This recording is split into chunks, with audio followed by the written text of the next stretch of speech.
এরা তাদের সাথে যুদ্ধ করতে করতে শেষ পর্যন্ত পার্শ্ববর্তী যে নদী আছে পানি খাইতে পানি গিয়ে পাইপ খাইতে গেলে তিন মারে, পানি নিতে গেলে আঘাত করে, এভাবে বিভিন্ন উস্কানি দিতে শেষ পর্যন্ত তারা যখন যুদ্ধে লিপ্ত হলেন, শেষ পর্যায়ে হুসাইন যখন পড়ে গেলেন তাকে তীরবিদ্ধ করা হলো।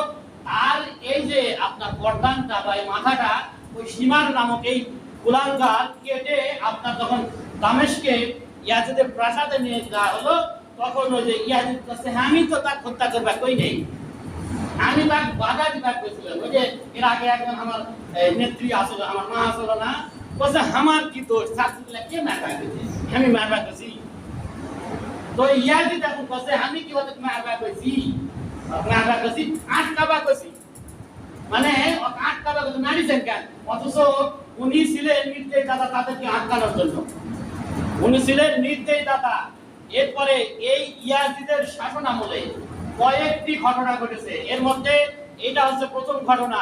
এরপরে উনি মদিনাতে, নিষিদ্ধ নগরী মদিনার আশেপাশে কিছু এলাকা আছে কোনো প্রকার আপনার ঘাস পর্যন্ত কাটা যাবে না, সেখানে উনি মদিনার আপনার মসজিদের নববীতে ঢুকে হত্যাযজ্ঞ চালাইছেন। এই ছিল কুলাঙ্গার ইয়াজিদ।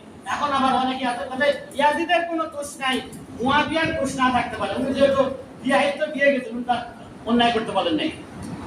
কিন্তু ইয়াজিদের এটা হচ্ছে 2 নম্বর ঘটনা মদিনা ঘটনা। এরপরে মক্কাতে হত্যাযজ্ঞ চালিয়েছেন এই ইয়াজিদ কুলাঙ্গার। এখন ওই কাছে আমার কোনো দোষ নাই, আমার কোনো দোষই নাই, দোষ নাই। এরকম তিনটা ঘটনা ঘটলো। আপনাদের তো জানা না থাকে ইসলামের ইতিহাসে সার্চ করবেন, নেটে গুগলে ঢুকবেন, ইয়াজিদের পরিচয়, ইয়াজিদের বংশ পরিচয়, ইসলামের ইতিহাস থেকে কারবালার প্রকৃত ঘটনা জেনে নেবেন।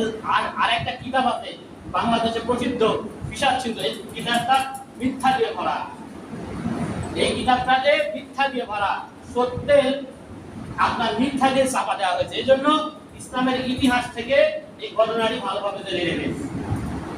এই তিনটি ঘটনার পর এই ইয়াজিদ বেশিদিন টিকতে পারে নাই। জুলুম করলে আল্লাহ, তারা জুলুম করে অত্যাচার করে, হালকা একটু ছাড় দেন, কিছু সময় দেন, এরপরে আল্লাহ যখন পাকড়াও করে তাদের উপায় থাকে না। এরপরে এই ব্যক্তি 4 বছরের মধ্যে যারা যে এই হত্যাযজ্ঞে জড়িত ছিল, মুক্তার সাকাফি নামে একজন ব্যক্তি ছিলেন, তাদেরকে নারকীয় হত্যাকাণ্ড তাদের উপর চালিয়েছিলেন, একজনে টিকতে পারে নাই। 4 বছরের মধ্যে ইয়াজিদ নিজে, আর এই সময়গুলোর মধ্যে তার জীবনটা ছিল নরকের জীবন, বিভিন্ন রোগ, বিভিন্ন সমস্যা। মানে ইয়াজিদের হাতটা ছিল অসংখ্য সাহাবী, আপনার অসংখ্য ভালো মানুষের হাতে রক্ত রঞ্জিত হাত, তার এই শাসন ব্যবস্থাটা ছিল এই কয়েক বছরে।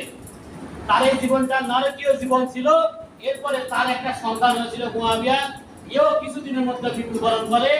আর এই কুলাঙ্গার বংশ পৃথিবীর বুকে এখন পর্যন্ত আমিও খুঁজে পাইনি কোনো শাসন ক্ষমতায় আসেনি। এরা সরাসরি অভিসম্পাদিত হয়েছে, এরা সরাসরি অভিসম্পাদিত হয়েছে এদের পর আল্লাহ, এরা কোনোদিন শাসন ক্ষমতায় আসেনি। তো আমরা যারা, আমাদের মধ্যে যারা পৃথিবীতে যারা বেঁচে আছে মুসলিম শাসকগুলো যারা এইভাবে নির্যাতন করে, এইগুলো থেকে মানুষের জন্য শিক্ষা আছে, কঠিন শিক্ষা আছে। কিন্তু মানুষ হচ্ছে অকৃতজ্ঞ জাতি, কোনো সময় শিক্ষা গ্রহণ করে না, শিক্ষা নেওয়ারও চেষ্টা করে না। যে এই ঘটনাগুলো কেন বিস্তারিত ভাবে আসে পৃথিবীতে, আপনার আল্লাহ মুহাম্মদের জীবনীতে, মুসার জীবনীতে, নবীদের জীবনীতে অসংখ্য ঘটনা আছে। এগুলো আপনার জানানোর কারণ আছে, এগুলো থেকে যেন আপনি শিক্ষা নেন, ওই জন্য অন্যায় যেন না করেন। তো যতই দিন যায় অন্যায় আরো বাড়তে থাকে।